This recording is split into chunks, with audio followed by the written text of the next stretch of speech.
चंद्रशेखर की राजनीति में बढ़ गई रफ्तार, इंडिया गठबंधन का बढ़ेगा आधार।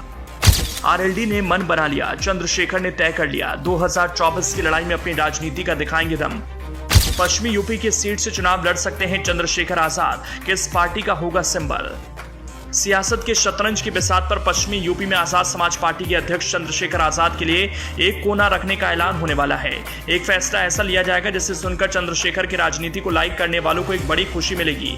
कहा जा रहा है चंद्रशेखर आजाद को एक ऐसी सीट से इंडिया गठबंधन की ओर से मैदान में उतारा जाएगा जहां से जीत की संभावना ज्यादा है। माना जा रहा है आजाद समाज पार्टी के अध्यक्ष चंद्रशेखर आजाद ने भी मन बना लिया है, वो उसी सीट से 2024 की लड़ाई में बीजेपी के खिलाफ अपनी सियासत का आगाज करेंगे। उस सीट को लेकर बाकायदा उन्होंने अपनी पार्टी और कार्यकर्ताओं से मिलकर बात करने का मन बनाया है। अब जबकि चंद्रशेखर ने ऐसा फैसला लिया तो सियासी गलियारों में इसकी खूब चर्चा हो रही है, क्योंकि कहा जा रहा है चंद्रशेखर की राजनीति में सक्रियता अगर होगी तो दलित वोट बैंक का झुकाव इंडिया गठबंधन की पार्टी की ओर होगा। वैसे भी देखा जाए तो चंद्रशेखर आजाद की राजनीति को लेकर दलित युवाओं में क्रेज है। जंतर मंतर पर चंद्रशेखर अपनी सियासत का शक्ति प्रदर्शन कर ये साबित भी कर चुके हैं, जब उनके कहने पर लाखों की संख्या में पिछड़े और दलित समाज से आने वाले लोगों की भीड़ उमड़ी। चंद्रशेखर की इस रैली की शक्ति का एहसास बीएसपी प्रमुख मायावती ने भी किया। ये चंद्रशेखर की सियासी ताकत में इजाफा ही था जिसकी वजह से मायावती लखनऊ छोड़कर दिल्ली में ज्यादा वक्त बिताने लगी। चंद्रशेखर का दलित युवाओं में बढ़ता क्रेज की वजह से ही अब तक सोशल मीडिया से राजनीति करने वाली बीएसपी कोऑर्डिनेटर आकाश आनंद को अपनी सियासत को जमीन पर लाने के लिए मजबूर होना पड़ा।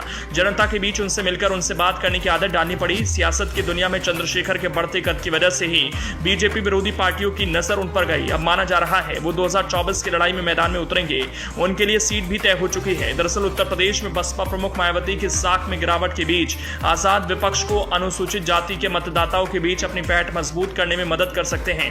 राष्ट्रीय लोकदल भीम आर्मी प्रमुख चंद्रशेखर आजाद को अपने साथ लाने और विपक्ष को अनुसूचित जाति के वोटों का लाभ दिलाने का प्रयास कर रही है। आरएलडी के मुताबिक पार्टी के निश्चित रूप से आजाद के साथ अच्छे संबंध हैं। हालांकि उन्होंने इस पर टिप्पणी करने से परहेज किया कि भीम आर्मी प्रमुख कब और कैसे विपक्षी गुट में शामिल होंगे, लेकिन कहा गया कि समय के साथ इंडिया की संख्या बढ़ी और आने वाले दिनों में निश्चित रूप से और बढ़ेगी। माना जा रहा है कि उत्तर प्रदेश में बसपा प्रमुख मायावती की साख में गिरावट के बीच आजाद विपक्ष को अनुसूचित जाति के मतदाताओं के बीच अपनी पैठ मजबूत करने में मदद कर सकते हैं। सहारनपुर जिले की घड़खोली गांव के रहने वाले आजाद ने अनुसूचित जाति के बीच अपनी स्थिति मजबूत करने के लिए अनुसूचित जाति आइकन अंबेडकर और बसपा संस्थापक काशीराम का सहारा लिया।